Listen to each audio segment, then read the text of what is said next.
시사자키 정관용입니다.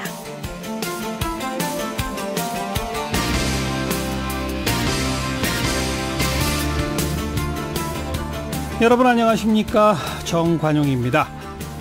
원래 오늘 예정되어 있었던 남북 고위급 회담, 북한의 일방적 통보로 취소됐죠. 한미연합 공중훈련인 맥스 썬더 훈련에 대해서 북한이 강력히 반발한 건데요. 게다가 오늘 김계관 북한 외무성 제1부상이 미국이 이렇게 핵 폐기만 강요한다면 북미 정상회담도 재고려할 수 있다, 이런 발언까지 내놔서 더욱 논란이 뜨겁습니다. 북한이 왜 이러는지, 앞으로 어떻게 될지 잠시 후에 국가안보전략연구원 조성열 수석위원 연결해서 분석해 보겠고요. 오늘 2부 시간에서는요, 이 당선 합격 계급 이란 제목의 르뽀 책을 펴내서 화제가 되고 있는 소설가 장강명 씨 초대해서 경희대 이태광 교수와 함께 우리 사회의 공모 또 공채 시스템의 그 폐해에 대해서 근본적인 생각을 나눠보겠습니다. 그리고 바로 내일이 강남역 살인사건 2주기입니다. 그런데도 여전히 줄지 않는 여성범죄 또 미투운동의 현재에 대해서 안진걸의 이웃사람 코너에서 살펴보도록 하죠. 잠깐 광고 듣고 출발합니다.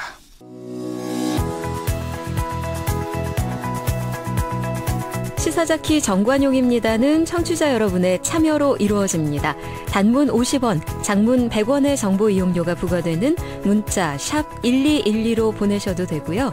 CBS 어플리케이션 레인보우로는 무료로 의견 남기실 수 있습니다. 아주 편리하게 방송을 다시 들으실 수도 있는데요. CBS 레인보우를 통해서도 가능하고요. 팟캐스트 그리고 팟빵을 통해서도 언제든 지난 방송 함께 하실 수 있습니다. 북한이 한미 공군의 연합 공중훈련이죠. 맥스 썬더 훈련을 비난하면서 원래 오늘로 예정됐던 남북 고위급 회담을 일방적으로 취소했어요. 게다가 미국이 이처럼 핵 포기만 강요한다면 북미 정상회담 재고려할 수도 있다, 이런 발언까지 내놔서 지금 파장이 큽니다. 자, 국가안보전략연구원의 조성열 수석연구위원을 연결합니다. 안녕하세요. 예, 안녕하세요. 네, 맥스 썬더 훈련이 어떤 훈련입니까? 예, 이 맥스 썬더 훈련은 2009년부터 정식 시작된 훈련인데요. 연 2회에 걸쳐서 전반기, 후반기에 걸쳐서 전반기에는 한국 공군이 주도하는 이런 이제 양국 공군 간의 가상 공중전을 벌이는 이런 형태입니다. 예. 이번에는 전반기 때문에 한국 공군이 주도하고 미군이 참여하는 이런 형태로 전개되고 있습니다. 예. 이게 뭐 공격용 훈련이냐 방어용 훈련이냐 이렇게 구분하잖아요. 예, 예. 이건 어떤 유형입니까? 이번은 당연히 이제 우리 한미 군사연습은 모든 게 그렇지만 이 방어용 훈련이고요. 여기 동원되는 이제 전투기가 이제 그 한 100여 대 정도가 동원되고 있습니다. 예, 예. 그렇기 때문에 이제 방어용, 목적은 방어용 훈련이지만 북한이 볼 때는 규모가 굉장한 큰 규모이기 때문에 뭐 이런 부분들에 대해서 이제 문제를 제기하는 것 같습니다. 예. 그런데 북한의 김정은 위원장이 남북 정상회담 앞두고서 한미 군사훈련 이해한다, 이렇게 직접 육성으로 말을 했잖아요. 예, 당시에 이제 한미 군사훈련에 대한 예년 수준을 가리킨 것 같습니다. 예. 근데 이번의 경우 이제 그 규모도 크고요. 그리고 이제 그 북측에서 볼 때는 지난번 판문점 선언 2항에서 군사적 긴장 완화를 얘기했기 때문에 예. 아마 이런 부분들에 대해서 이제 문제 제기하는 것 같습니다. 그러니까 2009년부터 실시된 훈련이긴 하지만 금년의 경우는 예년에 비해서 규모가 더 커진 겁니까? 예, 특히 이제 최첨단 스텔스기 이제 F-22 그 전투기가 이번에 8대나 동원이 됐고요. 예. 그리고 이제 그 미국의 서태평양 전진기지라 할 수 있는 괌에 있는 앤더슨 공군기지에 B-1B 폭격기가 지금 대기 중에 있습니다. 예, 예. 이른바 이제 전략자산으로 분류되는 건데요. 예. 그렇기 때문에 북한에서 이제 이걸 문제 삼는 것 같습니다. 네. 그래서 오늘 오후에 그 송영무 국방장관하고 한미연합사의 브룩스 사령관하고 긴급히 만났었죠. 예, 그렇습니다. 그래서 이번 훈련에 뭐 B-52는 오지 않도록 했다, 이런 합의를 했다면서요? 예, 그래서 아마 이제 그 북한을 자극하는 부분이 바로 이제 전략자산 B-1B 폭격기이기 때문에 아마 예. 이 부분을 이제 명확하게 이제 정리한 것 같습니다. 전략자산은 오지 않는다, 이번 훈련에. 예, 그러니까 지난번에도 북한이 한미 군사연습을 이해한다고 했을 때도 예년 수준을 얘기했는데, 예년 수준이라고 하면 이제 2012년 이전에 미국의 전략자산이 반입되지 않은 그런 이제 훈련을 가리키거든요. 아하. 그래서 그 부분들은 이제 우리가 무조건 이해한다고 한 건 아니고요. 예. 2013년부터 한미 군사연습에 이제 전략자산이 반입되기 시작했습니다. 네. 그 이전을 얘기한다고 볼 수 있습니다. 즉 전략자산까지 동원된 훈련을 우리가 용인하는 것은 아니다. 이런 입장 표명입니다. 예, 그렇습니다. 아, 그리고 또 하나 궁금한 건 이번 훈련이 금년 훈련도 벌써 지난 11일 날 시작이 됐다면서요?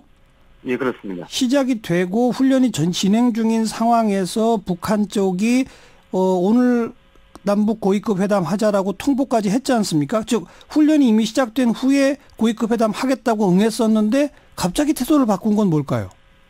예, 아마도 우리 14일 날 우리 정부가 남북 고위급 회담을 제안했고 바로 이제 어제 북한이 바로 받았거든요. 예.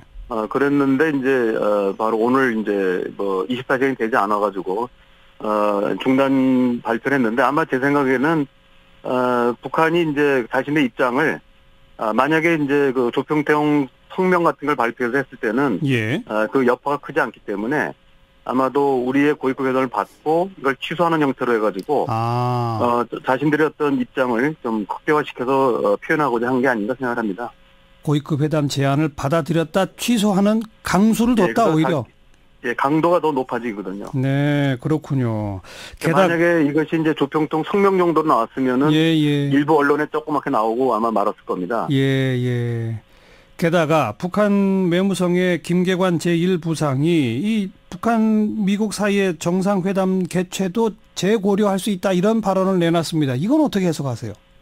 예, 지금 사실은 4.27 남북 정상회담 이후에 미국 내에서 특히 존 볼튼 국가안보보좌관이 등장하면서 예상했던 것보다 높은 수위에 이른바 이제 대북 압박 정책이 계속되고 있었고 특히 이제 당초 예상했던 것은 북한의 핵미사일이나 프로그램 그리고 ICBM 정도를 이제 비핵화 대상으로 염두에 두고 있었는데 그 이외에도 모든 어떤 중단거리 미사일 그다음에 생화학무기 심지어 북한 인권 문제까지도 이번 기회에 다 처리해야 된다라는 이제 주장들을 계속 해오고 있었습니다. 예, 북한으로서는 뭐 자기네가 패전국도 아닌데 이건 있을 수 없다 이런 이제 반발을 하고 있는 것이고요. 그래서 지난 5월 6일 날 북한 외무성 대변인이 조선중앙통신 기자와의 이제 문답을 통해서도 이미 강한 불만을 표시한 바가 있고요. 그것 때문에 이제 5월 7일, 8일 김정은 위원장이 전격적으로 딸앤을 방문해서 시진핑 주석에게 지원을 요청한 걸로 알려져 있습니다. 그랬죠. 그렇게 딸앤을 방문해서 시진핑 주석을 김정은 위원장이 만난 직후에 또 폼페이오가 평양에 가서 만났잖아요. 예, 그렇습니다. 그런데 거기서 해결이 안 된 모양이네요. 예, 그래서 기본적인 부분들은 이제 그 큰 틀에서 해결이 된 것 같은데 지금 얘기하는 거 보면 요번에 이제 김계관 제1부상이 얘기한 걸 보면은 이제 생화학 무기 문제 그리고 또 리비아 방식 그리고 이제 CBID 이런 문제를 이제 제기하고 있습니다. 사실 CBID는 미국이 제기했던 것이긴 하지만 그 이후에 유엔 안보리 결의에 들어가 있는 부분이거든요.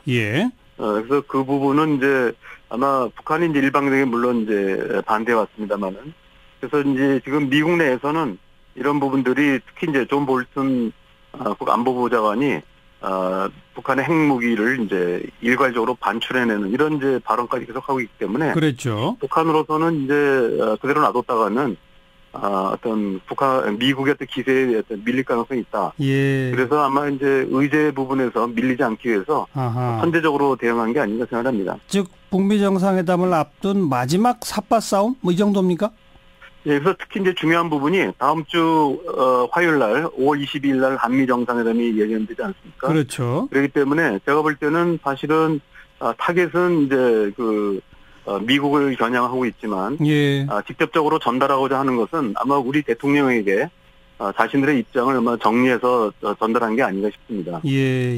지난번에도 북한이 궁지에 몰렸을 때 시진핑을 찾아갔고 시진핑 주석이 이제 트럼프 대통령과 전화 통화해가지고 북한의 우려 사항들 다시 말하면 합리적 안보 우려 그다음에 이제 이른바 선포기 후보상 이런 부분에 대해서 북한의 입장을 이제 대변하고 조정하고 결과적으로는 이제 폼페이오의 방북을 통해서 마무리가 됐거든요. 그래서 이번에도 이제 우리 대통령이 다음 주 화요일 날 가시기 때문에 아마 이 부분에서 북한의 어떤 입장을 발표하고 이 부분들을 이제 한미 간의 조율을 희망하고 있는 게 아닌가 생각합니다. 네, 그래 조성열 박사께서는 이게 완전히 판이 깨질 가능성이 좀 있다고 보세요? 그건 아니라고 생각하세요? 물론 이제 북한이 그렇게 얘기할 때는 판 깨지는 것도 각오한다 이렇게 얘기를 하고 있는 거고요. 네. 다만 이제 조건을 그러니까 조미 순회회담이라고 얘기했는데도 일방적인 핵포기를 강요하면이라고 그래가지고 결국 이제 북한에 대한 어떤 미국의 태도 변화를 이제 촉구하는데 좀 방점이 찍혀 있는 것 같습니다. 예. 그리고 이제 무엇보다도 이번에 발표 주체가 북한의 정무 성명이나 외무성 성명이 아니고 제일 부상의 어떤 개인 성명이거든요. 예. 그리고 더군다나 이용호 외무상이 있는데도 불구하고 제일 부상이 이름을 내건 것은 결국은 이제 판을 깨려고 하는 의도보다는 자신들의 입장을 좀 더 분명하게 밝히려고 한 게 아닌가 이렇게 생각합니다. 조금 급을 낮춰서 언론 인터뷰에서 발언하는 형식 이런 걸 빌린 거죠. 예, 그렇죠. 예, 그렇습니다. 네. 남북 고위급 회담 일단 오늘 건 취소됐습니다만 그럼 조만간 다시 열릴 가능성이 있긴 더 크겠네요. 예, 남북 고위급 회담은 이제 당연히 다시 진행될 거라고 보지만 지금 이제 북한에는 두 가지 사정이 있는 것 같습니다. 첫째는 북한의 협상 일꾼들이 그게 수가 많지 않거든요. 그래서 지금 북미 정상회담을 준비하는데 동시에 또 남북 고위급 회담을 준비하는 데는 상당히 좀 인력 면에서 격차를 생각하는 것 같습니다. 그래서 부분도 있고 또 하나는 이제 지금 북미 간의 어떤 여러 가지 가닥이 잡히지 않은 상태에서 남북 고위급 회담을 또 급진전시키는 데 있다는 부담감도 있는 것 같습니다. 그래서 제가 볼 때는 우리 정부는 물론 좀 더 노력을 해야 되겠지만 6월 12일 북미 정상회담 이후에나 남북 고위급 회담이 재개되지 않을까 하는 이제 조심스러운 생각을 해봅니다. 네. 이럴 때 지금 청와대하고 평양 사이에 한 라인 전화가 놓여져 있잖아요. 남북 정상이 전화 통화 좀 해야 되는 거 아닙니까? 예, 이게 이제 좀 민감한 것 같습니다. 그러니까 지금 대통령께서 한미 정상회담 이전에 김정은 위원장하고 통화하고 또 북한의 의중을 듣고 만약 한미 정상회담에 임할 경우는 자칫하면 국내적으로 그러면 김정은의 지시를 받고 예를 들면 트럼프 대통령 만난다 이런 또 정치적 오해와 비난이 있을 수가 있습니다. 제 생각에는 아직 한 라인이 가동되지 않았는데 오히려 한미 정상회담을 통해서 미국과 의견 조율을 한 이후에 그 내용들을 아마 자연스럽게 한 라인을 통해서 전하는 방식이 되지 않을까 조심스럽게 전망해 봅니다. 알겠습니다. 조성열 박사의 그 조심스러운 전망대로 될지 한번 지켜보겠습니다. 고맙습니다. 예. 그렇죠. 네, 국가안보전략연구원 조성열 박사였어요.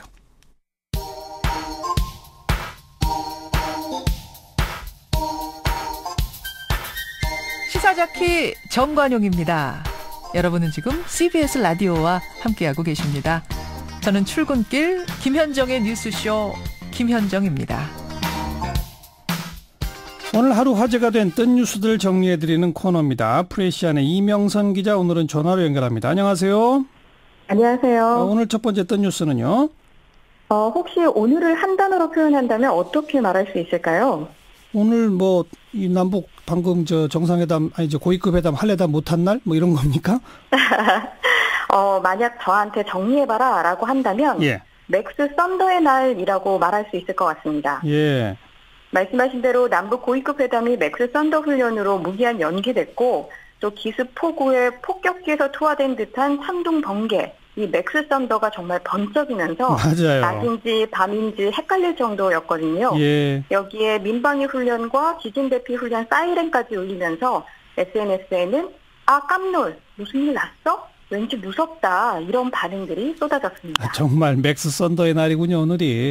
오늘 비 정말 많이 왔죠? 네, 서울은 정오부터 1시간 동안 35mm의 비가 쏟아졌는데요. 하월곡동 정릉천에서 자전거를 타고 가던 남성이 급류에 휩쓸려 실종됐다가 시간 만에 숨진 채 발견된 일도 있었습니다. 경기도의 경우에는 오후 4시까지 최대 97mm가 쏟아진 이천에 호우경보가 내려진 상태고요. 최대 71mm가 내린 여주에는 호우주의보가 발령됐습니다. 김포, 용인, 오산 등 수도권 지역 저지대 곳곳도 침수되는 피해가 속출했습니다. 일단 비는 금요일인 18일까지 내렸다 그쳤다를 반복한다고 하는데요. 기상청은 중부지방 예상 강수량이 120mm 이상일 것이라고 예보했습니다. 네, 비 피해 없도록 대비를 잘 해야죠. 자, 다음 뉴스요. 미국 LA 한인타운이 여성 노숙인 쉼터 설립을 반대하다가 역풍에 휘말렸습니다. 네. 이곳 주민들이 LA 한인타운에 24시간 노숙인 쉼터가 들어선다는 보도를 보고 LA 시장이 주민의 의견 수렴 과정 없이 결정한 일이다. 또 아이들 교육에 좋지 않다. 이런 이유를 들어서 대규모 반대 시위를 벌였다가 비난에 직면한 건데요. 예. 이 여성 노숙인 쉼터 마련을 위해 쓰는 해시태그 쉬더즈라는 시민단체는 여성 노숙인은 당신의 엄마, 딸처럼 안전할 자격이 없느냐. 또 한인타운은 잊었나 노숙인도 인간이라는 사실을 등의 문구가 적힌 손팻말을 들고 맞불 침묵 시위를 연 겁니다. 네. 일단 쉬더즈는 지난 2월 여성 노숙인이 한인타운에서 저체온증으로 사망한 일을 언급하며 이 같은 비극이 다시 일어나지 않도록 여성 노숙인 쉼터 설립을 촉구하는 운동을 계속해 나가겠다고 밝혔습니다. 네, 기사 제목이 그래서 한국식 님비를 벌이다가 된소리를 맞았다 이런 식의 표현이 나오던데 누리꾼들 반응은 어떻게 나옵니까? 포털 사이트 기사 댓글이 바로 그 제목에 즉각적인 반응을 했습니다. 한인타운 교포를 비난하는 추측성 기사다 이렇게 표현하거나 백인 혐오 시설이라 한인타운에 짓는 건데 현지 상황을 모르고 쓴 기사다라고 지적하기도 했습니다. 예. 그런가 하면 SNS에서는 헬조선의 맹모 삼천지교 또는 님비 현상 새로운 한류 등극이다 이렇게 부끄럽다라는 반응이 대부분이었습니다. 네. 자, 또 다른 뉴스요? 국내 일자리의 43%가 AI, 즉 인공지능으로 대체될 가능성이 큰 고위험군으로 분석됐습니다. 아하. 지난해 전체 취업자 2,660만 명 중 1,136만 명이 인공지능으로 대체 가능한 일자리에 종사하고 있다고 하는데요. 즉 2명 중에 1명은 AI에게 일자리를 뺏길 수 있다는 얘기입니다. 예. AI 대체 확률이 70% 이상인 고위험군 일자리에는 비즈니스 로봇의 등장으로 사무직이 들어갈 것 같고요. 또 무인 매장 확대로 판매직, 인공지능이 조립 등을 제어할 수 있으면서 제조업 공정 등이 포함됩니다. 또 관세사와 회계사 같은 전문직도 AI 대체 고위험군 일자리라고 분석 결과 나왔습니다. 당장 그렇게 되진 않을 거예요. 그래도. 자, 수고하셨습니다. 감사합니다. 프레시안 이명선 기자였습니다. 윤태곤의 뉴스 사이다.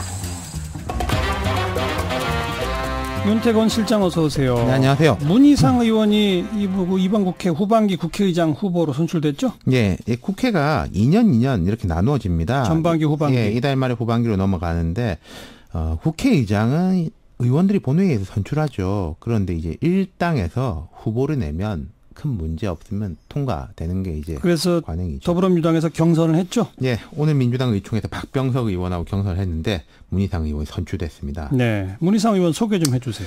지금 국회 내로 먼저 보자면 나이하고 선수로 치면 자유한국당 서청원 의원이 최고참인데 이분 사실상 정계 은퇴 상태이고 민주당에는 이제 이해찬 의원이 7선이에요. 근데 이 의원은 좀 강성 이미지 이런 게 강해가지고 본인도 의장 경선에 나서지 않았고 그 다음이 이제 문희상 의원이 선수나 연배가 최고참급입니다. 예. 1980년 김대중 전 대통령 문하로 정계에 입문해가지고 92년 14대 총선에서 처음 금배지를 달았고 15대 낙선했는데 국정원 기조실장 지냈고 16대부터 쭉 당선됐습니다. 그래서 지금 6선인데 6선. 예, 참여정부 첫 대통령 비서실장이었죠. 문재인 대통령은 당시에 민정수석 그 인연이 있었고 문 의원은 그동안 여러 차례 민주당의 구원투수 역할을 했어요.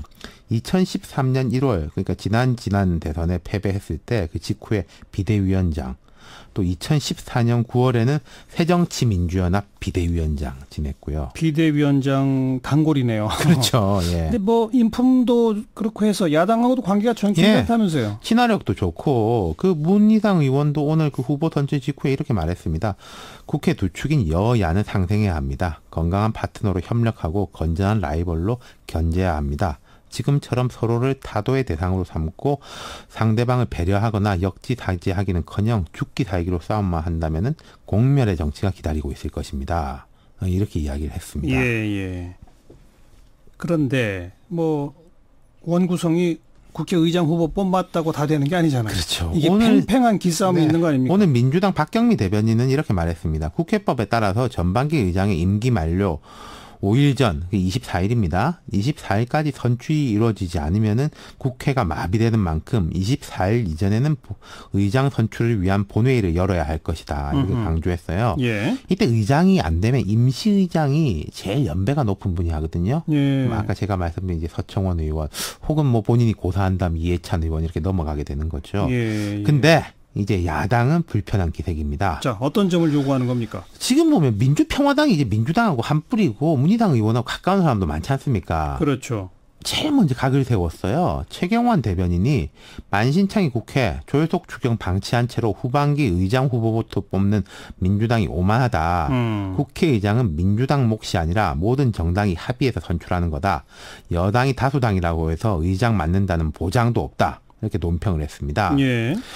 민주평화당이 제 생각에는 문희당 의원 대신에 무슨 자유한국당 출신을 손들어 줄 일은 만무해 보여요. 예. 하지만 원구성, 이게 의장만 뽑는 게 아니라 부의장도 뽑고 상임위원장도 뽑고 막 이러지 않습니까? 그곳에서 다 배분을 해야 되잖아요. 그렇죠. 그 과정에서 철저하게 자기 몫을 요구할 거라는 거죠. 예. 그 예고편이라고 보시면 될 겁니다. 지금 예. 같은 경우에도 교섭단체가 여러 개지 않습니까? 민평당 같은 경우에는 또 최근에 교섭단체를 꾸렸기 때문에 그 몫을 요구할 것이고, 한국당 같은 경우에는 지방선거하고 국회의원 재보궐선거가 같이 있으니까 네.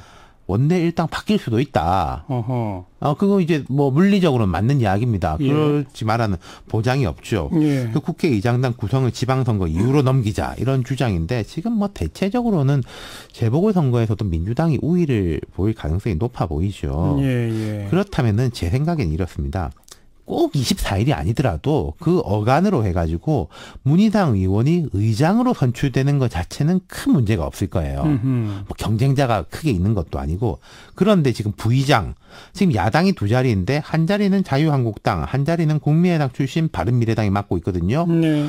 뭐 민평당은 공식적으로 말 안 하고 있지만은 내심 뭐 우리가 할 수도 있다 이런 생각 가지고 있을 것이고, 상임위원장 같은 경우에는 아주 머리가 복잡해요. 지난번 같은 경우에 뭐 1년 쪼개기를 했었고, 또 그 이후에 당적 변경이 워낙 많았지 않습니까? 그 자유한국당이 바른당 됐다가 또 일부는 도로 들어가고 바른미래당 돼 있고, 국민의당도 지금 민주평화당 돼 있고 바른미래당 돼 있어가지고 서로 이게 내 몫이다 이렇게 주장할 가능성이 높아 보이거든요.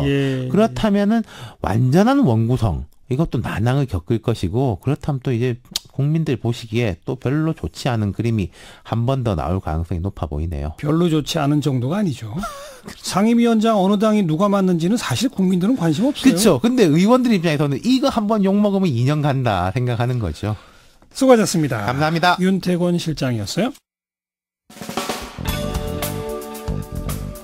시사잡기 1부 마치겠습니다. 잠깐 뉴스 들으시고 7시 5분 2부에 다시 뵙죠.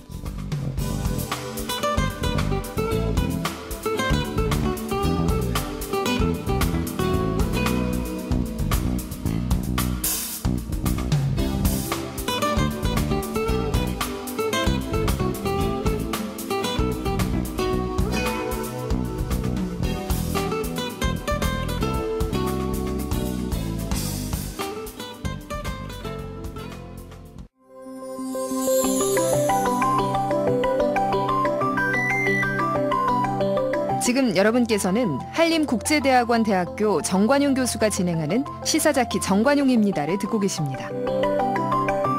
바로 내일 5월 17일이 강남역 여성 살해 사건 2주기입니다. 뭐 그 사이에 페미니즘 논란, 또 미투 운동 비롯해서 우리 사회 내에 여성 혐오 범죄, 성폭력 문제에 대한 많은 말들이 터져 나왔습니다만, 여전히 많은 여성들이 바뀐 게 뭐가 있느냐 이렇게 되묻고 있답니다. 자, 오늘 안진걸의 이웃사람, 달라지지 않은 현실을 살고 있는 그 여성들 이야기 한번 해봅니다. 민생경제연구소 안진걸 소장, 어서 오세요. 네, 안녕하십니까. 네. 강남역 살인사건 이후에 페미니즘 논란, 미투 운동, 정말 대단한 일들이 벌어졌잖아요. 예, 그 강남역 때 그 이제 추모 열기, 그러니까 운 좋게 살아남았다. 그렇죠. 많은 여성들이 누구라도 당할 수 있었다. 하필이면 그 범인이 예. 여성이 오기를 기다렸다. 예. 이렇게 표현했거든요. 그래서 예. 물론 여성 혐오 범죄인지 논란이 일부 있었지만 분명한 것은 그런 의도가 드러났고 또 여성이니까 살해당했다는 건 보면 사실입니다. 보통 화장실에서 남성이 그렇게 살해당하는 경우는 거의 없잖아요. 예. 그래서 그런 두 가지 지적이 이렇고 그 이후에도 이제 여성이 안전한 사회를 만들어야 된다. 물론 이제 인간 일반이 안전해야 되지만 특히 여성이 많이 희생을 당하고 범죄의 대상이 되니까 그런 상황에서 이제 그 유명한 미투 운동, 미투유 운동이 있었고 그럼에도 불구하고 최근에도 제주도 게스트하우스에서 맞아요. 어떤 여성이 희생을 당하는 일, 그다음에 또 해필이면 여고생 기숙사의 몰카 사건 같은 거. 그러니까 여성을 상대로 한 어떤 성적 폭력, 착취 또는 관음증, 몰카 이런 것들이 여전히 기승을 부리고 있는 것으로 그래서 강남역 살인사건 2주기 추모의 마음으로 저희가 이렇게 맞이하기에는 추모 이상의 어떤 서로 함께 분노하고 연대하고 행동해야 되는 거 아닌가 이런 생각을 해봅니다. 저희 방송에서도 강남역 살인사건 여러 번 다뤘고요. 미투 관련해서도 여러 번 다뤘고요. 문제제기 많이 하고 공감도 많이 하고 우리 사회 변해야 합니다. 했는데 그런데 여성들은 바뀐 게 뭐가 있느냐 이런다는 거죠.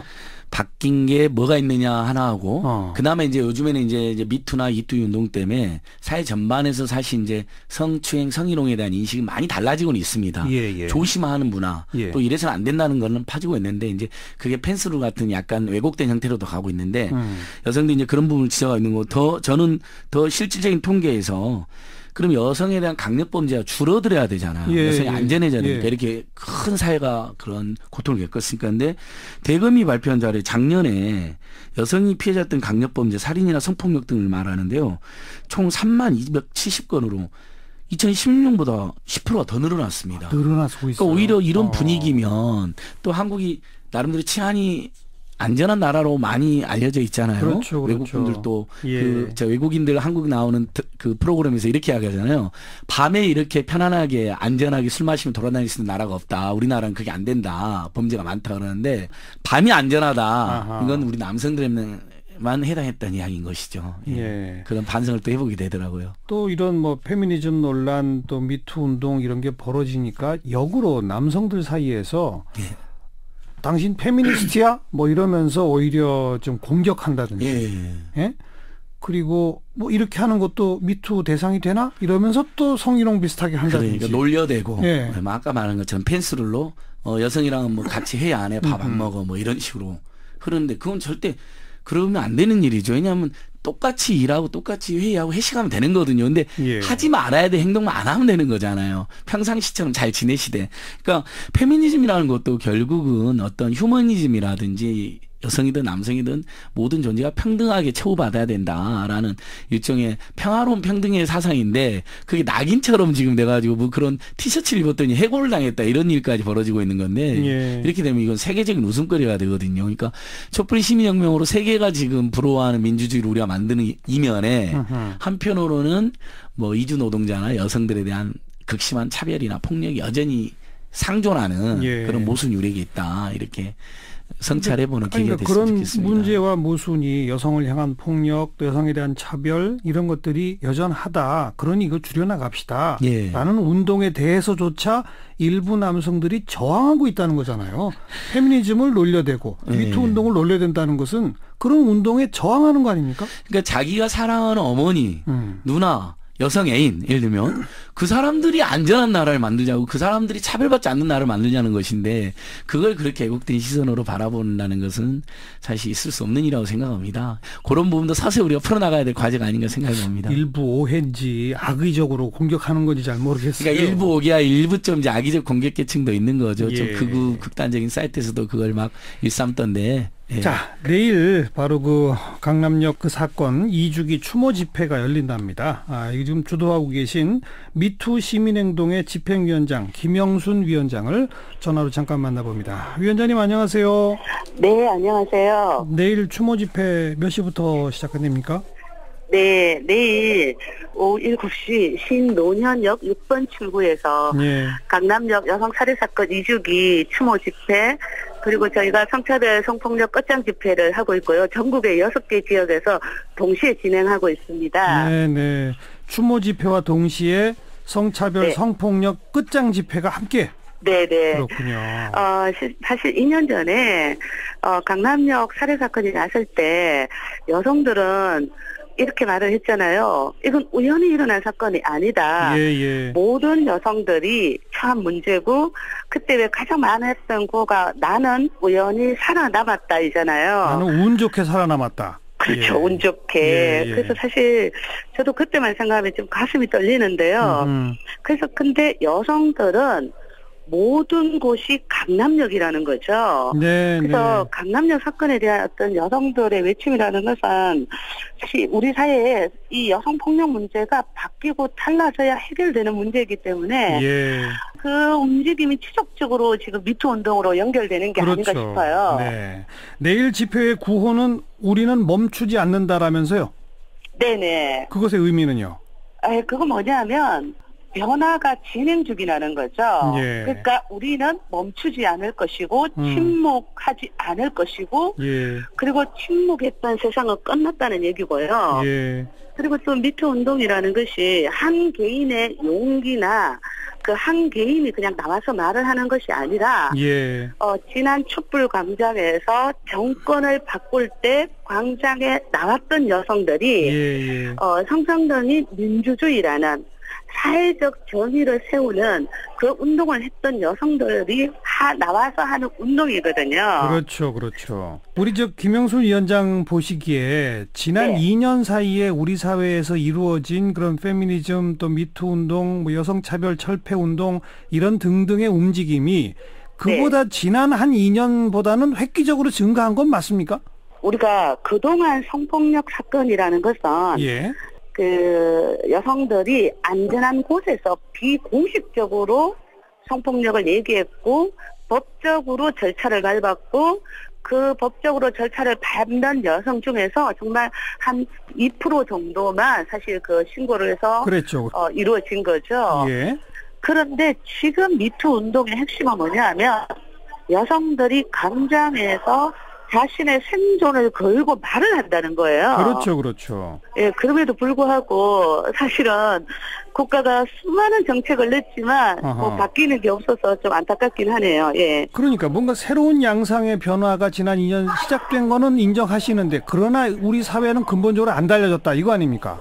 그렇죠. 여성들은 끊임없이 외치잖아요. 끊임없이 외치는데 이 여성들의 외침을 우리 사회가 제대로 안 받아주고 있는 거죠. 이번에도 보시면 아시겠지만 여가부, 고용노동부, 교육부, 인사혁신처, 법무부, 국방부, 문체부 정말 모두 경쟁적으로 대책을 발표했는데 진정성이 없습니다. 진정성이 없다? 의지도 없습니다. 진정성과 실천 의지가 없다? 즉 다시 말하자면 이 미투의 핵심은 뭐냐면 성별 권력 구조를 바꾸는 거잖아요. 우리 사회 문화를 바꾸는 거거든요. 그렇죠. 그러면 이건 사실 국가는 법과 제도를 바꿔야 되고 사회는 관습과 관행을 바꿔야 되고 그리고 이제 이런 것들이 문화적으로 일상에서 실천이 이루어져야 되는데 언론에서 이렇게 막 문제제기할 때만 이야기되고 정책을 발표하고 실질적으로 어떤 경찰이나 검찰은 수사를 진행하는 과정에서 집행 의지가 아주 매우 부족하고 오죽하면 며칠 전에 문재인 대통령도 이 몰카 범죄, 데이트 폭력 이런 거에 대해서 우리 수사 관행이 너무 느슨하다, 처벌이 강하지 않았다 이렇게 지적했잖아요. 지난번 홍대 사건 기억하시죠? 사실은 저희가 성폭력 성차별 문제를 얘기할 때는 피해자가 여성이고 가해자가 남성인 것이 핵심이 아니에요. 실제로 이제 이런 범죄에 대해서 사실 국가가 정말 공정하고 객관적으로 재빨리 수사를 하는 게 핵심인데요. 근데 가해자가 남성일 때는 여성이 문제 제기할 때 우리 수사관들은 사실 빨리 수사를 하지 않았고 집행 의지가 없었는데 이 홍대 사건에서처럼 피해자가 남성이고 가해자가 여성일 때 저는 우리 경찰이 이렇게 신속하게 빨리 수사를 하는 거 보고 굉장히 놀랐어요. 이렇게 잘 하시는 분들이 왜 안 했을까? 그런 의문들을 여성들은 가진다는 거죠. 그러니까 경찰은 극구 아니라고 부인하고 있습니다만 여성들은 그렇게 느끼는 것이 우리의 현실이고 우리의 문화다 이 말씀이군요. 알겠습니다. 문화가 달라져야 한다는 말에서 이렇게 1, 2년 사이에 간단히 해결될 문제는 결코 아니구나 느끼게 됩니다. 오늘 말씀 고맙습니다. 네, 고맙습니다. 네, 미투 시민행동 김영순 집행위원장이었고요. 지금 말씀 들어보니까 이 성별 권력 구조라고 하는 거, 이거는 단지 법률 제도만의 문제도 아니고 문화의 문제이고, 그렇죠? 하루아침에 바뀔 것 같지는 않아요. 정말. 시간이 좀 걸릴 겁니다. 근데 방금 저 홍대 몰카 사건 이야기하면서 누드 모델 몰카 신속하게 범인을 적발하고 처벌하고 그러니까 처음엔 잘 했다고 했다가 많은 여성 또는 남성들이 아니 근데 여성들이 피해자인 사건을 저렇게까지 적극적으로 제대로 해본 적 있었나라는 이성적 회의를 품은 건 사실이거든요. 근데 이제 그런 계기로 그러면 이제 피해자가 누구든지 간에 공정하게 제대로 수사하는 것으로 발전해 나갈 거 아닙니까? 경찰이 이번에 그런 지적을 받았으니까. 그러니까 저는 시간이 걸리라 이렇게 간다고 생각합니다. 방금 그 대표님 말씀 중에 정말 뜨끔하고 와닿는 말씀이 여성들은 모든 곳이 강남역이다. 다 어디 가나 불안하다. 예, 아무리 그 인권 감성이나 어떤 남녀 평등에 앞장서는 남성들도 모든 곳이 강남역이라고는 체감하지는 못하거든요. 왜냐하면 상대적으로 안전하잖아요, 저희들은. 그러니까 그 말 듣고 가슴이 먹먹해졌습니다. 그러니까 제가 좀 그런 여성들의 그런 두려움, 그 원초적 어떤 호소, 무서움, 그러니까 남성들이 예를 들면 엘리베이터 타면서 두렵다 이런 느낌은 거의 받지 않잖아요. 근데 많은 여성들 엘리베이터에서 그 두려워한다. 심야에라든지 또는 뭐 사람이 별로 없을 때 두려움을 느낀다는 조사 결과가 나와 있어요. 그러니까 다 제가 어머님이 있고 누나가 있고 애인이 있잖아요. 예를 들면 사랑하는 가족들 중에 여성들이 다 있고 그분들이 그걸 겪는다고 생각하면 우리가 빨리 안전한 사회 만들어야죠. 그렇죠. 여성이라는 이유만으로 당한 사람은 안 된다는 거죠. 맞습니다. 그러니까. 조금 아까 김영수 위원장 성평등이 곧 민주주의다 이런 말씀 하셨는데요. 사실 민주주의는 저절로 얻어지지 않습니다. 기존의 권력 기득권 구조에 도전하고 저항하고 깨부셔야 민주주의가 만들어지는 거거든요. 지금 알게 모르게 이 성별 권력 구조에서 기득권을 갖고 있는 쪽에서의 저항이 있어요. 그 저항을 깨부시지 않으면 사실 민주주의는 달성되지 않습니다. 아무래도 남성들이 상대적으로 뭐 처우라든지 승진이라든지 자기들도 모르면서 그런 구조에 들어와 있는 있죠. 거죠. 그러니까 그건 다 조금만 고민해보면 알 수 있잖아요. 승진, 처우, 임금에서 통계상으로도 남성들이 유리했거든요. 그래서 제 마지막으로 이제 사람이 사실 태어나고 선택하는 것은 자기 책임이 있지만 성별이나 인종이나 지역이나 외모나 뭐 집안 배경은 자기가 선택할 수 있는 게 아니잖아요. 선택할 수 없었던 것으로 차별받는 건 이건 야만이거든요. 그렇죠. 본인이 선택한 것도 아닌데 그런 성찰을 다 같이 한번 해보면 좋을 것 같습니다. 아까 제가 방송한 도중에 그 페미니즘을 오히려 조롱하고 미투 운동을 조롱하고 하는 저항하는 움직임들이 요즘 있지 않느냐라고 말했지 않습니까? 근데 사실은요. 20세기 초중반 선진국에서 여성 참정권 획득 운동 있잖아요. 그때도 엄청난 저항이 있었습니다. 지금 생각해 보세요. 여성 참정권을 남성과 똑같이 주자는 거에 저항을 했다? 말도 안 되죠. 그러니까요. 근데 지금 그런 말도 안 되는 그런 저항이 또 사실 지금도 있는 거예요. 근데 지금 이제 남녀노소 이제 물론 아직 그 젊은이들 투표권은 제약됐지만 점점 거기로 내려가고 있잖아요. 그리고 지금 여성 투표권 지금 너무나 당연한 것처럼 그런 사회를 빨리 만들자는 거예요. 그러니까요. 사회 전반에 인간의 존엄성과 평등은 기본이다. 나머지 이제 성인 간의 선의 경쟁이 있다 하더라도 그 여성이라는 이유만으로 편견이나 차별의 대상이 돼서는 안 된다. 이런 건 곧 우리 사회가 곧 확립해야 되지 않을까 싶습니다. 네. 민생경제연구소 안진걸 소장이었습니다. 고맙습니다. 예, 고맙습니다.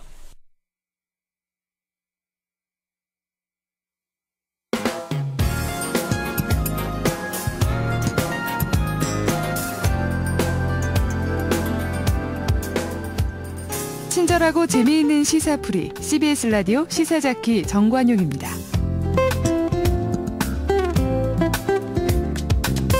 사운드 오브 뉴스로 이어갑니다. 김민아 기자 어서 오세요. 안녕하세요. 오늘 들어볼 소리는요?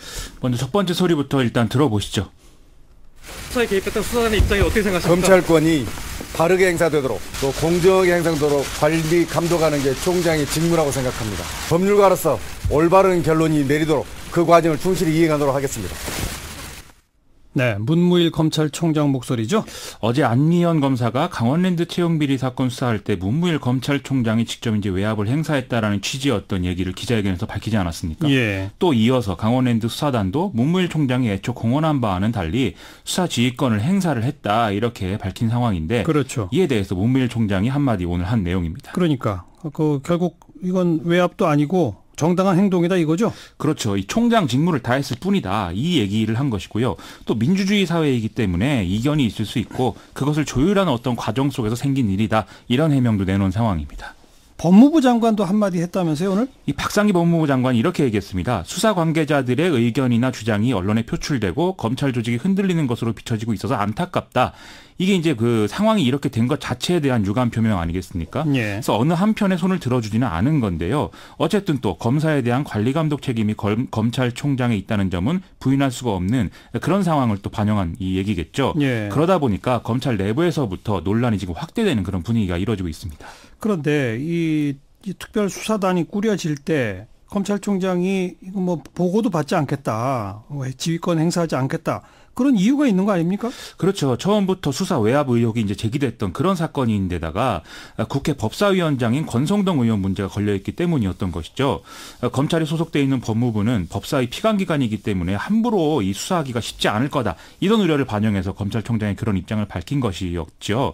그런데 이 대목에 대해서도 대검찰청은 검찰총장이 수사에 개입을 하지 않더라도 기소나 구속영장 청구 이런 이제 그 수사 결과에 관한 것은 보고를 하는 게 당연하다. 그리고 그 과정에서 총장이 의견을 낼 수도 있다. 이렇게 반론을 하고 있는 상황입니다. 네.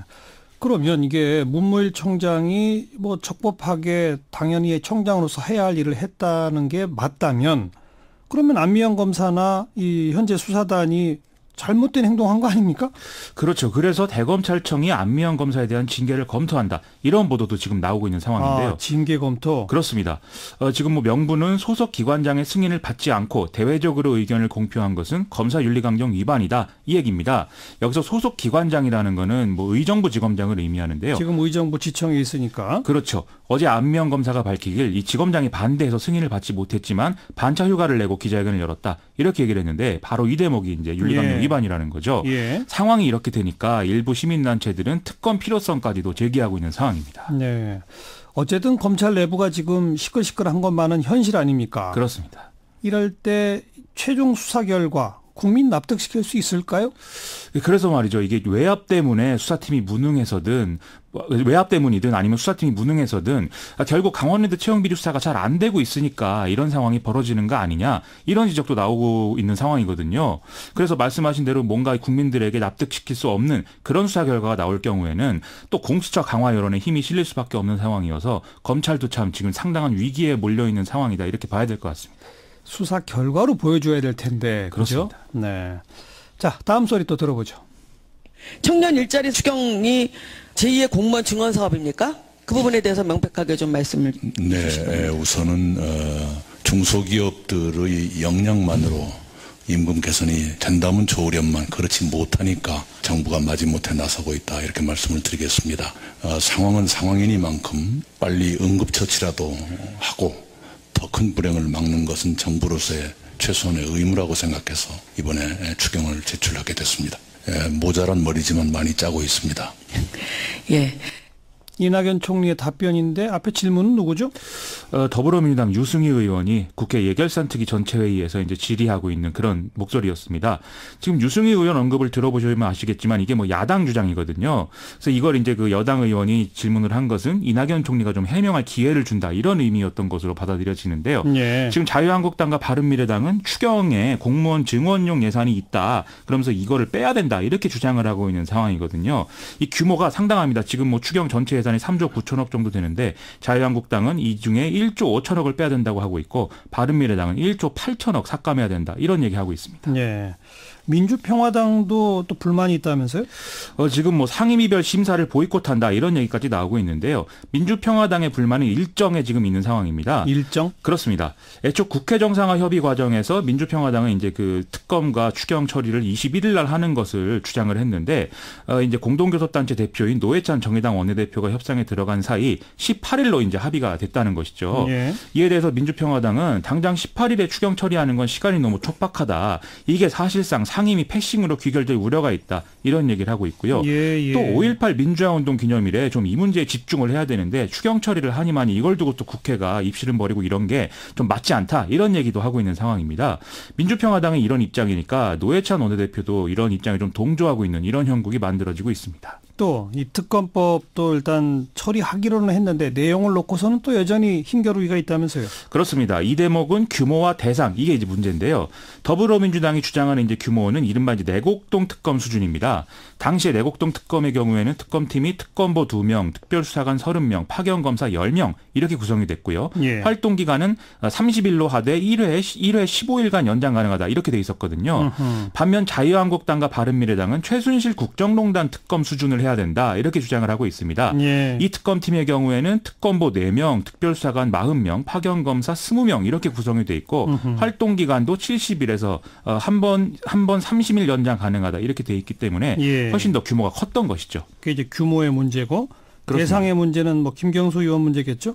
그렇게 봐야 되겠죠. 더불어민주당 주장은 이른바 드루킹과 주변 인물만 이제 수사 대상으로 해야 된다라는 것인데요. 자유한국당과 바른미래당은 이 검경의 부실 수사 문제 그리고 김경수 의원 나아가서는 문재인 대통령까지도 수사 대상으로 해야 되지 않느냐 이런 주장을 내놓고 있는 상황입니다. 이게 이 앞으로의 상황에 따라서는 추경 처리와 특검 문제가 다시 또 연계가 될 가능성도 여전히 살아있는 상황으로 봐야 될 것 같은데요. 예. 김성태 원내대표에게 기자들이 이걸 물어보니까 뭐 그렇게 될 수도 있다는 거는 너무나 당연하다는 취지의 이런 답변을 하고 있는 상황입니다. 네. 그러니까 뭐 18일 날 처리한다는 것만 합의했지 내용은 아무것도 합의가 아직 안 돼 있는 거네요. 그렇게 봐야 될 것 같습니다.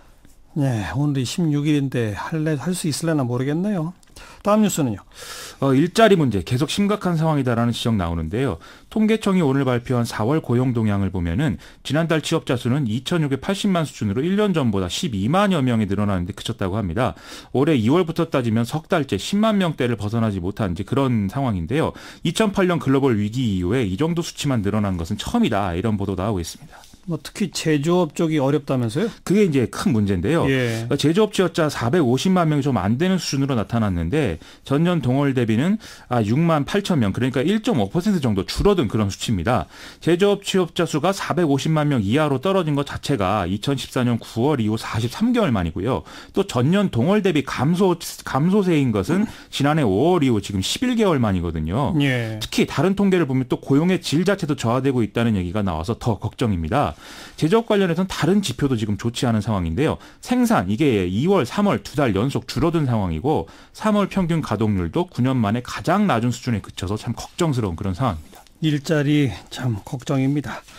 자, 이명박 전 대통령 재판의 그 법정의 방청권 추첨 박근혜 전 대통령 재판 때는 막 경쟁률이 치열했잖아요. 그렇죠. 근데 미달했다면서요? 그렇습니다. 오늘 23일에 이명박 전 대통령 정식 재판이 진행이 되는데요. 서울중앙지법이 진행한 법정 방청권 추첨에 애초 배정된 좌석보다 적은 수의 사람이 응모를 해서 전체 150석 중에 일반인에 할당된 좌석 68석인데 신청자가 45명에 불과했다. 이런 소식입니다. 결국 방청권은 신청자 모두에게 주어지게 됐다고 합니다. 그러니까 박근혜 전 대통령 때와는 완전히 다른 거잖아요. 그렇죠. 지난해 5월에 박근혜 전 대통령 첫 재판 때는 추첨에 한 500명 이상이 몰려서 방청권 경쟁률이 7.7대 1이었다고 하거든요. 예. 또 올해 3월 1심 선고 때 방청권 추첨에는 99명이 몰려서 3.3대 1의 경쟁률이었기 때문에 이게 줄까지 서야 될 정도였는데 완전히 이제 분위기가 다른 것이죠. 예. 왜 이렇게 차이가 날까요? 박근혜 전 대통령의 경우에는 뭐 탄핵까지 당해서 국민들에게 너무나 큰 충격을 줬던 것이고요. 또 최순실과 국정농단이라는 이 주제 자체가 좀 흥미를 불러일으키는 이런 요소가 있지 않았습니까? 예. 게다가 박근혜 전 대통령의 열성 지지자들이 매번 방청석을 채웠다. 이것도 이제 특징으로 꼽을 수 있겠는데요. 반면 이명박 전 대통령은 뭐 사실 좀 시일이 좀 지난 그런 일인데다가 대다수 국민들이 마음속으로 좀 결론을 내려놓고 있는 이런 상황이기도 하죠. 아하. 또 박근혜 전 대통령처럼 뭐 열성적인 지지자들이 있는 그런 상황도 아니다 이렇게 봐야 될 것 같습니다. 23일 날 이명박 전 대통령은 법정에 나오나요? 이게 특별한 사유가 없으면 피고인이 나와야 되는데 자기는 불출석을 희망을 했는데 재판부가 받아들이지 않아서 출석이 이뤄질 가능성이 아마 크다 이렇게들 보는 상황인데요. 하지만 전직 대통령이라는 특성이 있고 또 건강이 좋지 않다는 얘기 자꾸 하니까 아직 어떻게 될지 알 수는 없는 그런 상황인 것 같습니다. 네, 수고하셨어요. 고맙습니다. 김민아 기자였습니다.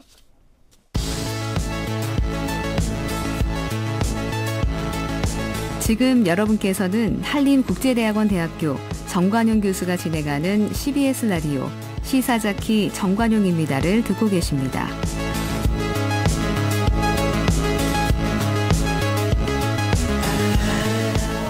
기자 출신의 소설가죠. 장강명 작가. 댓글 부대라는 소설 펴냈을 때 저희 프로그램에 나와서 인터뷰한 적이 있었는데요. 최근에 이 소설은 아니고 르뽀 책을 썼어요. 근데 아주 두껍습니다. 한 400페이지 가까이 되는 책인데요. 제목이 당선, 합격, 계급 이런 제목의 르뽀입니다. 이게 뭐냐? 문학상 뭐 공모전 이런 데에 당선되는 거 하고 대기업이나 뭐 이런 언론사 같은 데 공채 시험에 합격하는 거, 그걸 우리 사회의 어떤 문제점이다라고 고발하는 그런 책을 펴내셔서 지금 화제를 모으고 있어서 오늘 초대해 봤습니다. 그리고 문화비평가, 여러분 좋아하시는 경희대학교 이태광 교수 함께 좀 이야기를 나누기 위해서 또 모셨습니다. 먼저 장강명 작가 어서 오세요. 네, 안녕하세요. 장강명입니다. 네. 이태광 교수 어서 오십시오. 반갑습니다. 네. 소설가가 왜 르뽀를 썼어요? 르뽀 쓴 소설가 많습니다. 제가 되게 롤모델로 생각하는 조지 오웰, 네. 카탈로니아 창가, 뭐 위건부두로 가는 길, 르뽀, 유명한 르뽀들을 썼고요. 몰라요, 저는. 네. 네. 재밌습니다. 국내 소설가 가운데는 별로 없어요. 근데 아무튼. 어쨌든 왜 쓰셨어요, 이거 책을? 제가 뭐 기자 출신이기도 하고요. 제가 또 이제 논픽션 좋아합니다. 포르타주를 독자로서 좋아하고, 예. 또 제가 소설 쓸 때 평소에 어떤 질문들을 소설로 이렇게 만들었는데, 어떤 질문은 논픽션에 담겨야 그 현장을 보여주고 이게 진짜 일이다, 진짜 실명으로 어떤 사람이 이렇게 말한다, 네. 그 얘기를 해야 힘이 있을 것 같더라고요. 그래서 무슨 말을 하고 싶었던 거예요? 한국이요? 네. 좀 유사신분제 사회가 점점 되어가는 거 아닐까. 유사 신분제 사회? 예. 이미 계급 사회 아니에요? 이거 너무 절망적인, 비관적인 전망 아니신가요? 원래 신분제 아니었나요?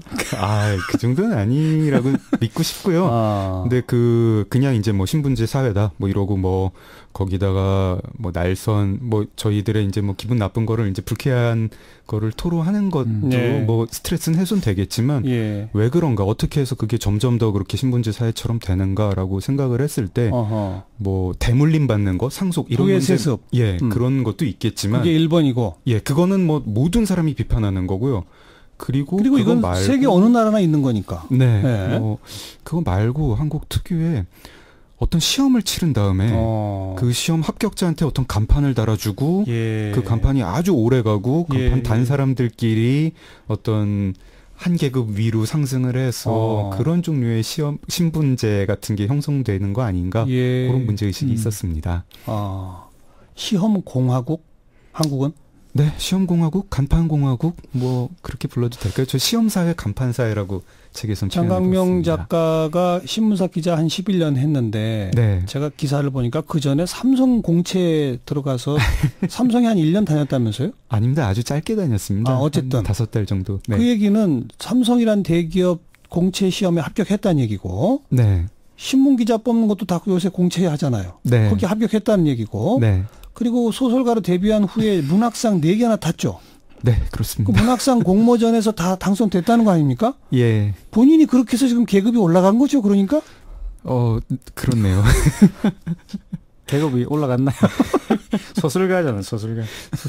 소설가 자랑스러운 계급이고, 좋죠. 뭐. 소설가도 그런데 아무튼 그런 네. 공채 시험도 직접 해보고 문학상 공모도 해보고 하니까, 네. 이게 한국만의 현상이구나, 이런 게 진짜 보였습니까? 저도 그 시험을 합격하기 전에는 지망생이었지 않습니까? 네, 예. 대기업 입사 시험을 네. 준비하고 언론사 시험 준비하고 공모전에 원고 보내는 작가 지망생이었는데, 아마 모든 지망생이 다 그런 생각을 할 거예요. 내가 왜 이런 시험 문제를 지금 뭐 기자가 되기 위해서 상식 사전 같은 거 두꺼운 걸 외우고 있습니다. 네. 내가 왜 이걸 외워야 되지? 그리고 뭐 대기업 입사 시험을 준비하는데 이게 회사에 들어가면 써먹는 지식일까 하면서 무슨 뭐 역사 상식 같은 거 외우고 있고, 아마 기자 되고 나서 안 써먹었어요? 금방 검색하면 나오잖아요. 그렇죠. 요새는. 예. 근데 뭘 그렇게 시사상식 뭐 천재 뭐 이런 거를 외울, 그런 거보다 저널리스트한테 요구되는 덕목이 있는데 우리는 그런 걸로 사람을 뽑지 않고. 공채 시험으로. 예. 네. 이태광 교수님. 네. 외국은 대기업이나 언론사에서 사람 어떻게 뽑아요? 뭐 공채라는 제도가 있기도 하고요. 또 이제 대부분은 그냥 공고를 내고 오면은 인터뷰를 해서 뽑죠. 우리처럼 이렇게 시험을 치고 이러지 않습니다. 수백 명, 수천 명이 몰려오면 어떡해요? 그 정도는 몰려오진 않습니다. 예를 들어서 이런 겁니다. 제가 이제 재미있는 광고가 있는데, 제가 거기서 학교 다닐 때 학교 이 게시판에 광고가 붙었어요. 유명한 이제. 어느 나라? 영국에서. 랜덤 하우스에서 광고가 붙었는데, 랜덤 하우스는 굉장히 유명한 이제 출판사죠. 뭐라고 적어놨냐면, 어릴 때부터 책을 많이 읽은 사람이 지원하기 바랍니다. 우리가 사원을 뽑습니다. 이렇게 광고를 내놓은 거예요. 그런 식이죠. 그냥 시험을 치는 게 아니라 가서 그냥 인터뷰를 하는 겁니다. 책을 많이 읽었으면 거기 정말 한 500명씩 오면 어떻게 해요?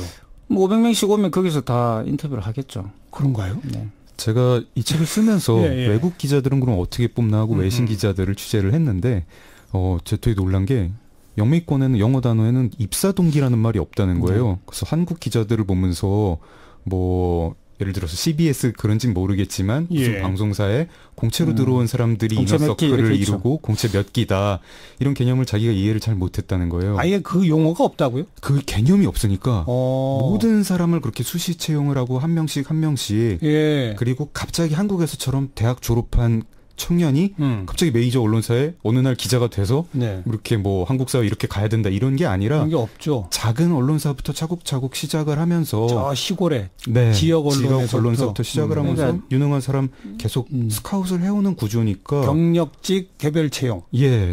사실 어떻게 보면 우리 정세에서 본다면 그게 더 불공정하게 보일 수도 있습니다. 글쎄요. 그렇죠. 눈에 띄는 사람을 뽑아가는 거기 때문에 이제 밑에서부터 차근차근 한다는 것이 뭐냐면 진입장벽이 낮은 곳이 있죠. 그러니까 예를 들어서 영국 같은 데서 취업을 하려고 그러면 일단 추천서가 필요하거든요. 그런데 추천서를 받을 수 있는 가장 좋은 방법은 체리티 샵에 가는 겁니다. 자선단체에 가서 봉사활동을 하고 임금을 못 받잖아요. 그 열심히 해가 추천서를 받아서 한 계단 한 계단 올라가는 거예요. 근데 마찬가지입니다. 다른 회사들도 언론사나 특히 출판사 같은 문화를 다루는 곳에서는 그런 식으로 뽑죠. 그거는 아마가 아니라 그게 사실 작동이 되려면 그 사회 신뢰 수준이 높아야 됩니다. 우리처럼 뭐 아무리 공개 채용을 해도 뭐 정치권이나 뭐 노조위원장이나 심지어는 뭐 내연녀의 가족까지도 특채를 해주고 막 그러더라고요. 이런 사회에서는 모든 사람이 차라리 공채가 낫다. 차라리 시험이 낫다 이런 거 아닙니까? 다 그렇게 여기고 그거를 뭐 어떻게 부정하겠습니까? 저만 해도 그렇게 막 뭐 빽 있는 사람, 뭐 아버지 잘 만난 사람이 더 쉬운 지름길로 가는 것보다는 그냥 시험이 낫다. 그것도 점수로 딱 낼 수 있는 상식 문제 내서 0.5점 사지선다로 해서 그게 낫다. 이거가 사실 뭐 한국 사회의 역동성을 공채가 떨어뜨린다고 제가 주장을 하지만 여기서 또 공채의 역할도 얘기를 하는 게 공정성이 우선입니다. 어떤 신뢰를 지금 한국 사회에 저는 공채라든가 공모전이 어떤 일종의 사회계약 수준이 됐다고 생각해요. 우리는 사기업이 공기업이 아니라 사기업이 우리 마음대로 뽑겠다. 뭐 그냥 임원 친구 아들을 뽑겠다라고 하는 것도 한국 사회 받아들이지 않습니다. 그건 한국의 처벌되죠. 벗어나는 일입니다. 그러니까 공채라고 하는 것이 공정성의 가장 기본적 담보를 갖고 있다는 건 인정하시는 거잖아요. 그렇기 때문에 저 이 책에서 공채를 없애야 된다 이런 주장을 하지 않습니다. 그런데 문제는 뭐예요, 그러면? 공채의 문제. 그러니까 이제 이렇게 생각해 보셔야 되는데요. 그러니까 각 역사적 시기별로 시험 제도가 있었거든요. 사실 우리나라 지금 공채 제도는 과거 제도하고 되게 유사한 방식이죠. 과거 시험하고. 이 과거 제도는 사실 중국에서 인재를 선발하는 방식이었고요. 이제 당나라 말기에 이게 도입이 되는데 물론 당나라는 잘 아시겠지만 불교가 지배하는 시대였어요. 유학자들이 사실은 이제 힘이 약하던 시절이었고 유학자들이 이러한 그 과거 제도를 통해서 나중에 이제 송나라 때 자기들의 사대부 정치를 이제 실현하게 되는 것이고 그게 이제 우리나라에 들어오게 된 거죠. 고려 시대에. 그래서 이제 조선 같은 경우는 당연히 아시겠지만 역시 그때 조선 시대에도 지금 우리가 지금 고민하고 있는 신분, 얘네들이 뭐 공정한 경쟁을 하기보다는 신분을 통해서 그냥 이 왕들 자기들끼리 나눠 먹고 이런 것들에 굉장히 불만이 많았어요. 그러니까 젊은 세대들이 이 젊은 세대 쿠데타를 일으킨 게 사실 조선이었던 거죠. 그러니까 이 사람들은 무조건 인재를 선발하는 데서 공정성을 기하게 됐고 그게 과거 제도가 된 겁니다. 물론 조광조처럼 청거제를 이야기했던 사람도 있어요. 그런데 이제 그거는 그냥 아웃돼 버리고 과거 제도가 도입되고 그럼 과거 제도를 왜 했느냐? 중국 같은 경우는 그 당시에 다른 굉장히 많은 이민족들이 있었고 당나라 같은 경우 사실 군사력으로 나라를 통일한 것이기 때문에 문화적 공통성을 만들 필요가 있었어요. 그렇기 때문에 문학 시험을 봐가지고 관료를 뽑았던 거죠. 그래서 그 언어를 가지고서 지배를 하려고 했던 것이고, 조선은 이제 중국에 사신을 보내야 되니까 중국어를 잘하는 사람이 필요했던 겁니다. 그래서 뽑았던 거예요. 외무고시였던 거죠. 그 당시에. 그러기 위해서는 당연히 이제 그 중국의 문학을 잘해야지만 거기 가서 의사소통을 할 수 있었기 때문에 그런 식으로 엘리트들을 뽑았던 거예요. 우리도 마찬가지입니다. 경제개발 시기에는 그런 식으로 아주 보편적 지식을 공유하는 사람들이 필요했던 겁니다. 엘리트들이. 그게 이제 행정고시, 사법고시 우리나라 그대로 된 거죠. 그런데 문제는 뭐냐면 이게 이제 우리가 시장주의가 도입되면서 지금은 이제 아니다. 민영화가 되기 시작하면서 문제가 생기는 거예요. 왜냐하면 이제 말 그대로 사실을 도전하려고 그러면 경제력이 돼야 된다는 거죠. 과거에는 사실 그럴 필요가 없었잖아요. 그죠? 뭐 가정교사도 다 가난했으니까 올라갈 수 있었는데, 지금은 이제 사시나 공채를 응시하는 분들 자체가 이미 경제력에서 차이가 나버리는 거예요. 출발선이 달라져 버린 거죠. 그러니까 이것을 이제 교정하지 않으면 공채가 가지고 있는 원래의 어떤 취지가 전혀 이제 살아나지 못하는. 그리고 아까 그 시사상식 말씀하셨는데 제가 하도 답답해서 물어봤어요. 왜 이런 시험을 치느냐 그러니까 IQ 테스트다 이렇게 말씀을 하시더라고요. 진짜 그분이 그렇게 생각하시면 인적성 검사라는 게 있는데 사트 같은 인적성 검사를 가지고서 이렇게 만들어서 기업별로 보는 게 있습니다. 근데 그게 IQ 테스트예요. 사실은 정확하게 말하면. 근데 왜 그러냐면 이분들은 그러는 거죠. 워낙 응시자가 많으니까 걸러내기 위해서는 그런 방법을 써가지고 뽑는 수밖에 없다. 그런데 어차피 다 이 학력 수준이나 비슷하기 때문에 자기들이 이렇게 인력을 운영해 보니까 IQ가 높은 사람이 일을 잘하더라는 거예요. 정말 황당한 어떤 이유인데.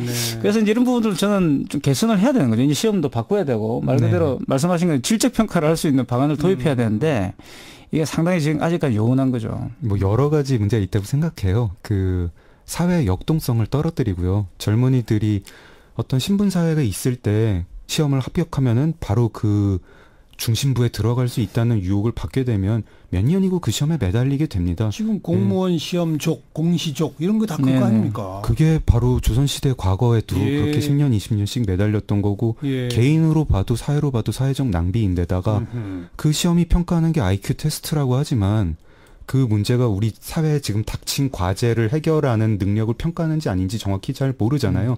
시사상식도 그렇고 뭐 대기업 공채 시험 보면은 뭐 이렇게 종이 접어가지고 구멍 뚫은 다음에 펼치면 뭐 나오느냐 이런 거 하고 있는데 그런 문제도 내요? 많이 있습니다. 공간 지각 능력이라고요. 그게 IQ 테스트라니까. 좀 어이가 없죠. 그게 IQ 테스트가 지금 그런 IQ 중에서도 지능 분야에 여러 가지가 있고 지금은 사실 그런 필요 없죠. 그걸 잘하는 게 한국 사회 과제를 잘 해결할 것인가 또는 그 기업이 닥친 문제를 해결할 것인가 잘 모르는 상태로 하고 있고 쓸데없는 공부를 시키고 그리고 그 다음에 아까 이제 걸러내기에 위한 시험이라고 하셨는데 이게 이제 사람을 발굴하는 용도가 아니라 사람을 배제하는 용도가 되고 있습니다.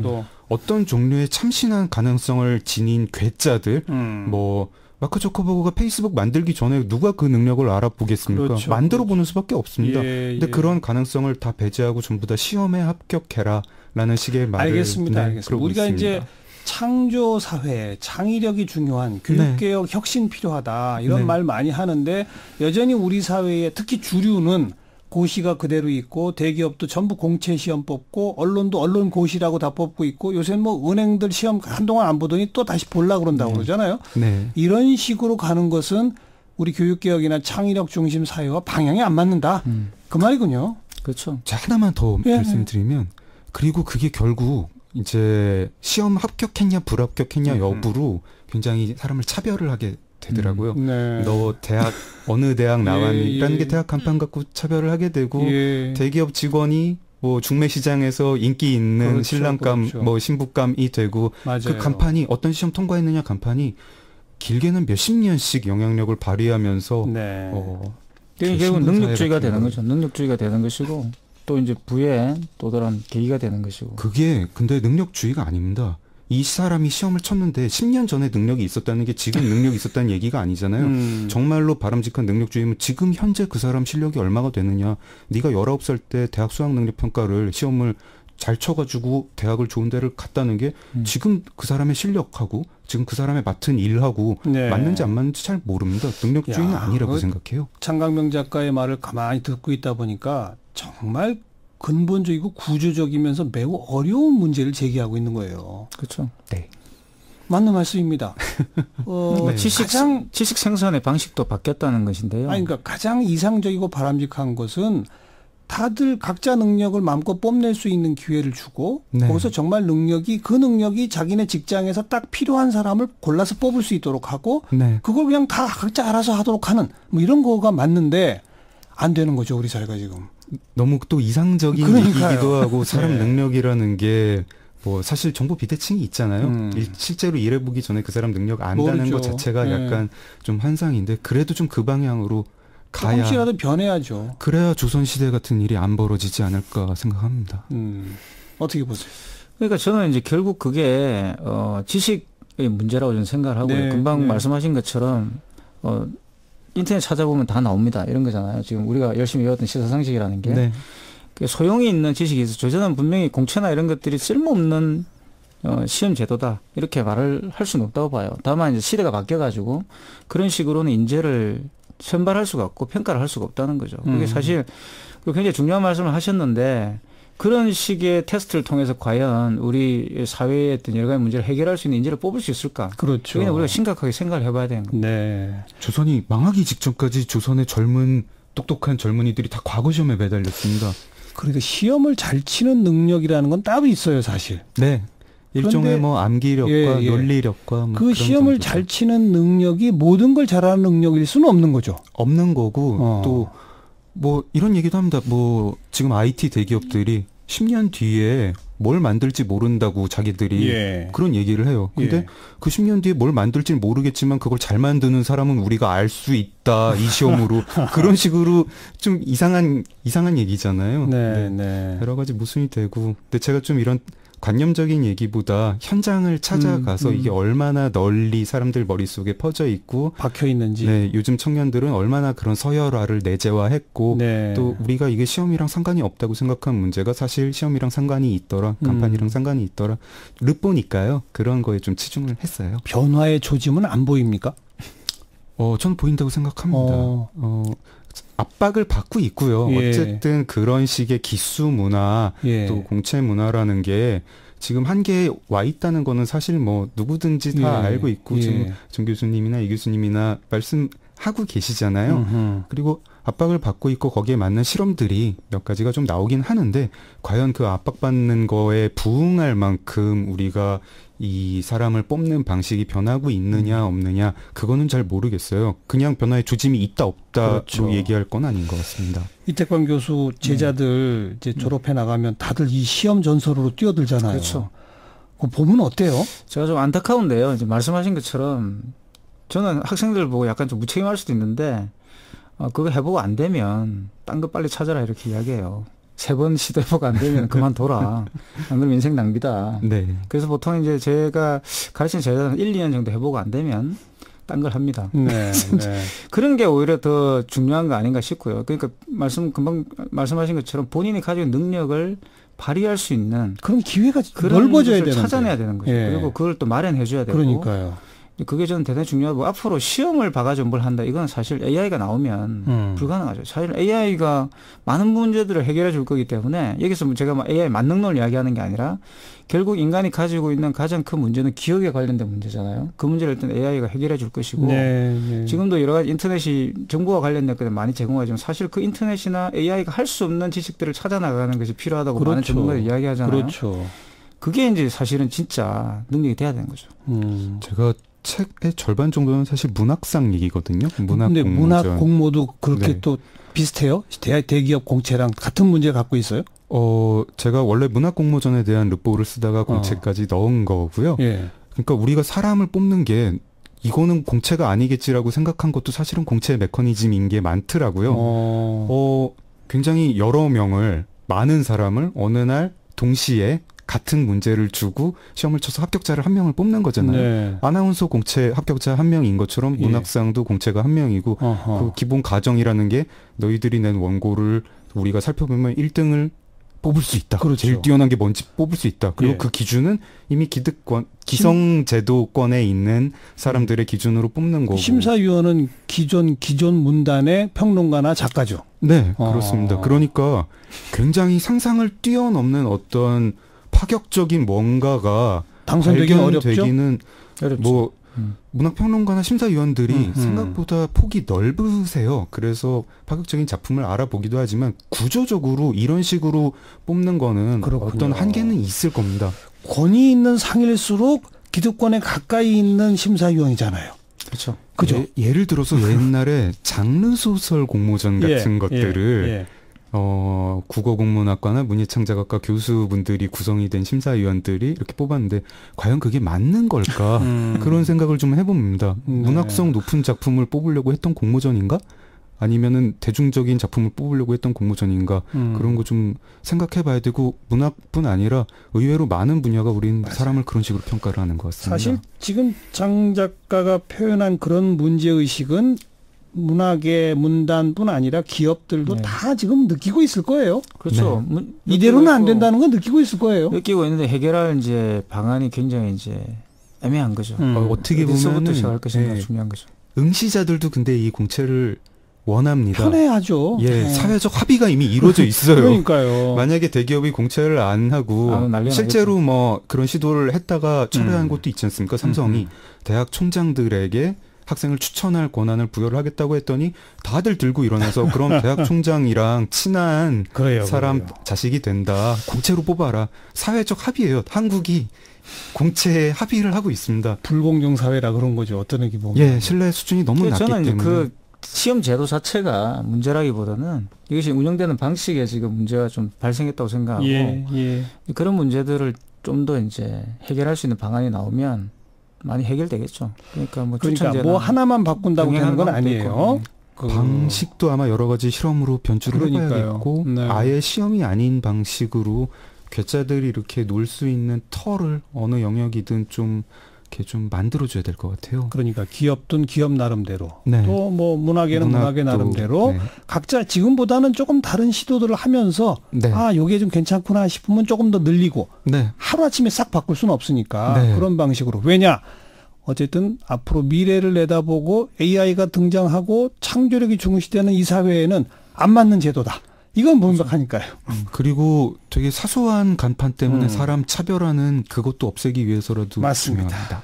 중요한 문제 제기, 당선, 합격, 기급. 소설가 장강명의 르뽀를 함께 좀 읽어봤네요. 장강명 씨 고맙습니다. 네, 고맙습니다. 이태광 교수 수고하셨어요. 네, 감사합니다.